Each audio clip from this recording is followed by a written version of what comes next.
नमस्कार दोस्तों, मेरा नाम है अमित और आप देख रहे हैं ऑडियो गुरुजी। और ऑडियो गुरुजी में आप सभी का बहुत बहुत स्वागत है।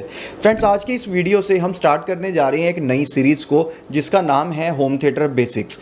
तो इस सीरीज़ के अंदर जो सी मैं वीडियोस वगैरह बनाऊंगा वो सभी होम थिएटर बेसिक्स से लेके स्टार्ट होंगी। इसका नाम जो है होम थिएटर बेसिक रखा गया, बट हम ऑल ओवर म्यूजिक सिस्टम जो से उनके बारे में भी बात करेंगे।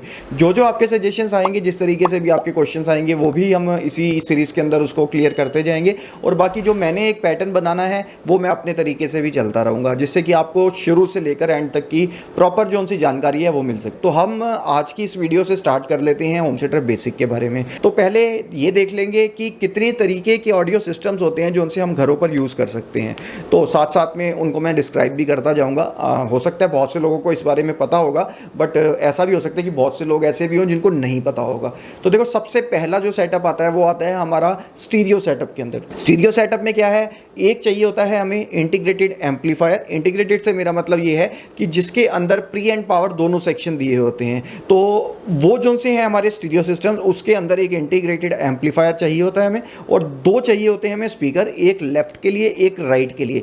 कोई भी एनालॉग साउंड जो होता है, जो स्टीरियो साउंड होता है, वो हमेशा आपको दो चैनल में आता है, वो सराउंड साउंड में नहीं होता है। आप उसे कन्वर्ट करके सराउंड साउंड बना लें तो वो अलग बात है, बट जो ओरिजिनल है वो 2 चैनल साउंड होता है। और स्टीरियो जो बंदे यूज़ करने वाले हैं वो कभी भी होम थिएटर को यूज़ नहीं करते गाने सुनने के लिए या म्यूज़िक सुनने के लिए, वो हमेशा स्टीरियो सेटअप ही तैयार रखते हैं। मेरे बहुत से ऐसे क्लाइंट हैं जिनके घर पर मैंने होम थिएटर तो लगाया ही है, साथ साथ में उनके स्टीरियो सेटअप भी लगा हुआ है। तो यहाँ पर देखो, स्टीरियो जो सिस्टम है उसमें क्लियर हो गया हमें कि एक चाहिए हमें एम्पलीफायर और एक पेयर हमें चाहिए है स्पीकर्स का। अब स्पीकर्स में देखो, वो आपके ऊपर डिपेंड करते हैं आप क्या लगाते हो। आप टावर स्पीकर यूज़ कर रहे हो, आप बुक शेल्फ स्पीकर यूज़ कर रहे हो, आप सीलिंग स्पीकर यूज़ कर रहे हो, मतलब किसी भी तरीके के आप जो से स्पीकर यूज़ करो उससे कोई फ़र्क नहीं पड़ेगा। यहाँ पर वो हमारा स्टीरियो सेटअप ही रहेगा। यहाँ पर स्टीरियो सेटअप जो सा है ना, उसके अंदर भी काफ़ी सारी अलग अलग सी वैराइटीज़ आ जाती हैं। जैसा कि एक मैंने आपको अभी बताया कि इंटीग्रेटेड एम्पलीफायर के साथ चाहिए हमें, और इसके बाद में एक आ जाता है प्री एंड पावर, कि जिसमें दोनों सेक्शन अलग होते हैं, अलग से एम्पलीफायर बने होते हैं। एक प्री का सेक्शन अलग बना होता है, एक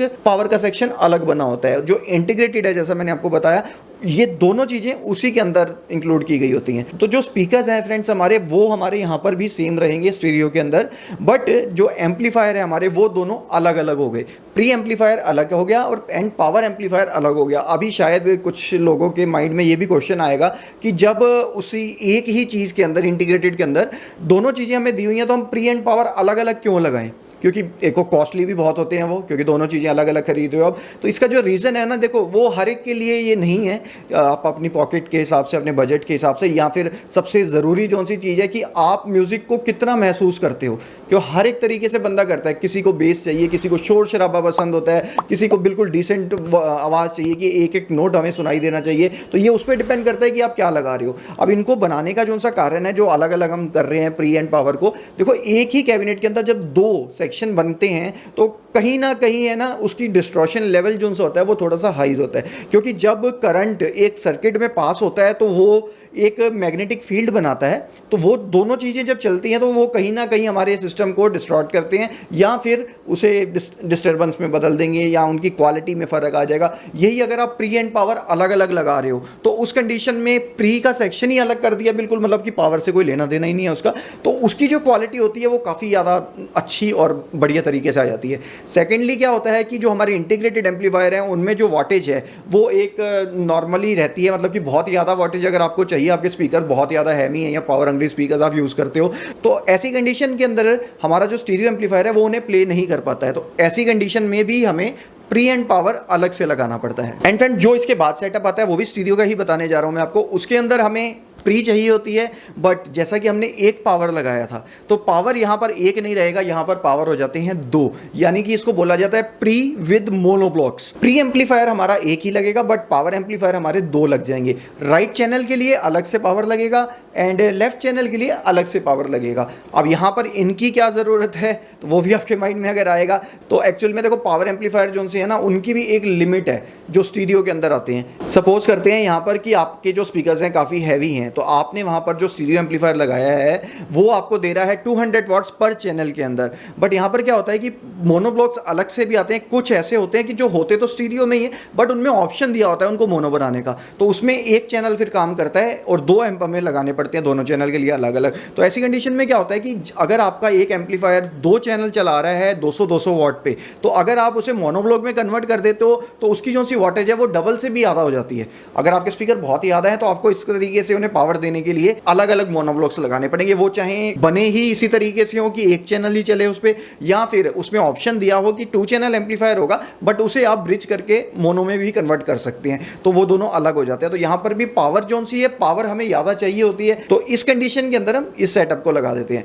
इसके बाद सेटअप जो सा है वो आ जाता है हमारा ट्यूब का। अभी फ्रेंड्स ट्यूब एम्पलीफायर्स में क्या है कि आपको एक ही एम्पलीफायर भी मिल जाएगा, जैसा कि हमारा सॉलिड स्टेज में आता था कि उसी के अंदर प्री भी होगा, उसी के अंदर पावर का सेक्शन भी होगा, बट वो जो पावर क्रिएट करेगा वो हमारा ट्रांजिस्टर से नहीं हो रहा, वो हमारा ट्यूब से हो रहा है, वैक्यूम ट्यूब्स के कारण होगा। अब इसके अंदर भी आ जाता है कि प्री एंड पावर भी लगा सकते हो आप, या फिर प्री के साथ में आप 2 मोनोब्लॉक भी लगा सकते हो। तो एज इट इज़ वही पैटर्न जो हमने पहले बनाया वो भी यहाँ चल जाएगा, बट ये है कि वो सिर्फ ट्यूब्स में आ जाएगा। तो ये तो स्टीरियो का हमारा सेक्शन आ जाता है सारा, कि जिसमें हम स्टीरियो एम्पलीफायर में इस तरीके से हम चल सकते हैं लेके। इसके बाद देखो हमारा आ जाता है फिर होम थिएटर का।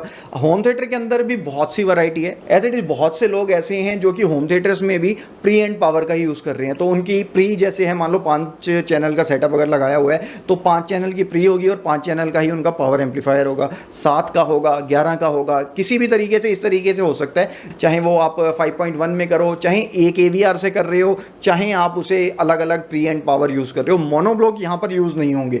उसका कारण मैं आपको बताता हूँ क्यों नहीं यूज़ होंगे, क्योंकि यहाँ पर देखो कि जो मोनोब्लॉक है वो एक चैनल को चलाने के लिए बनता है। तो यहाँ पर अगर हम मिनिमम 5 चैनल तो हमारे होम थिएटर में आएंगे ही आएंगे, इससे नीचे कोई होम थिएटर नहीं है, ठीक है। तो वो 5 चैनल जो उनसे हमारे यूज़ होंगे तो उसमें हमें अलग अलग चैनल पर एक एक मोनोब्लॉक लगाना पड़ेगा वहाँ पर, तो वो काफ़ी ज़्यादा कॉस्टली भी पड़ जाएगा, जगह भी बहुत गिरेगा, बिजली भी बहुत खाएगा।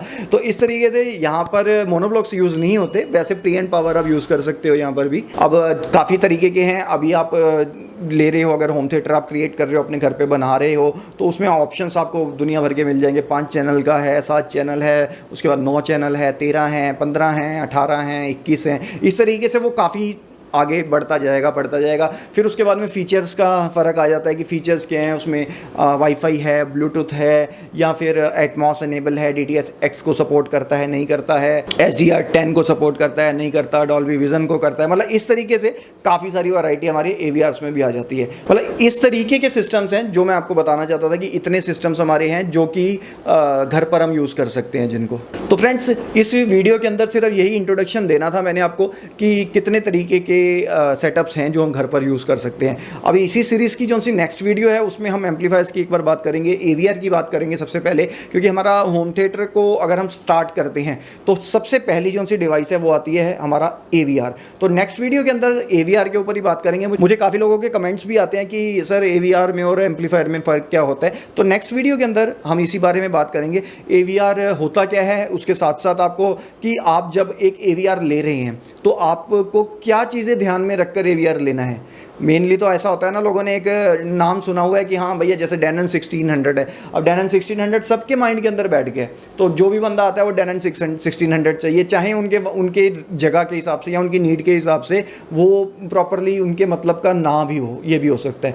बट अगली वीडियो में हम बात करेंगे सारी ये कि किस तरीके से आप अपने लिए AVR को चूज़ कर सकते हो। धीरे धीरे करके एक एक स्टेप करके हर चीज़ के बारे में होम थिएटर बेसिक्स में ही हम यहाँ पर बात करेंगे। तो अगर आपने चैनल को सब्सक्राइब नहीं किया हुआ है फ्रेंड्स तो सब्सक्राइब कर लीजिएगा और बेल आइकन को ज़रूर दबा दीजिएगा ताकि आने वाली वीडियो की नोटिफिकेशन जो है वो आप तक पहुँचती रहे टाइम टू टाइम। तो इस वीडियो में तो यही था। फिर से मिलूंगा आपसे नई वीडियो के अंदर। जाते जाते हमेशा की तरह सिर्फ आपसे एक ही बात कहूँगा कि आप स्वस्थ रहें और मस्त रहें। तो फिर मिलूंगा मैं आपसे किसी नई वीडियो के अंदर। अभी के लिए जय हिंद। इंस्टाग्राम पे फॉलो कर लो।